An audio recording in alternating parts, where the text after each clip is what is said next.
But Norma, you say it's Amie that stirs the pot, right, and keeps things going in the relationship. Well, you know, not having our parents and relying on one another, I felt like, you know, with me going through certain situations, like having my sons at a young age, you know, 19, and moving on from that, it's like, you know, I did struggle. I was in an abusive relationship. I was in, How many kids do you have? I have 4 kids. Okay. Yeah, and I'm married. Well, how is this rift between the two of you impacting your children? Because you also have kids, Amie, right? Yes, I do. How many kids do you have, Amie? I have 2.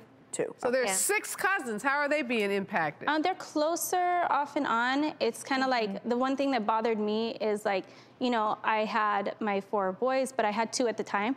And then she had, you know, her 2 girls, and I felt like she was there. I invited her to all my stuff, you know, at the birthing and everything, and then it's like she came to have hers, and I wasn't invited, like, no, but she didn't want nobody there, and I just felt like, okay, I didn't get to form that bond with my nieces the way I would like. You said she didn't want you there. Well, yeah, when I asked... Why do you say that? Because she said, don't come. Like, well, she didn't give the room number. Right, okay. You know? Be a part of but you she was your there for me. You and know? Amie, why didn't you want her to be there? Well, at the time, she didn't have a good relationship with my spouse, and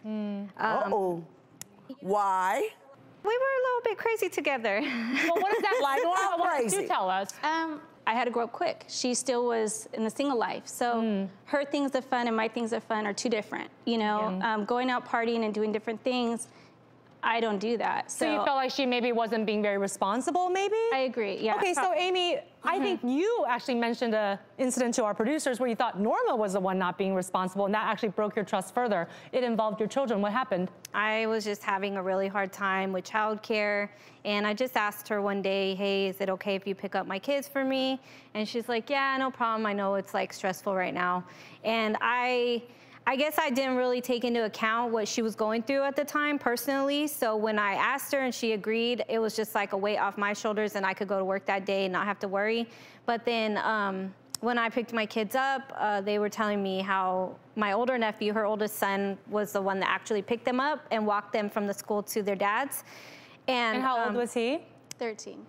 Oh. At the time, he was 12, and I'm not saying anything bad about him. He's a very responsible young man. I just kind of freaked out because I didn't know that was going to happen, and I just kind of wished that she would have communicated that with me before allowing it to happen.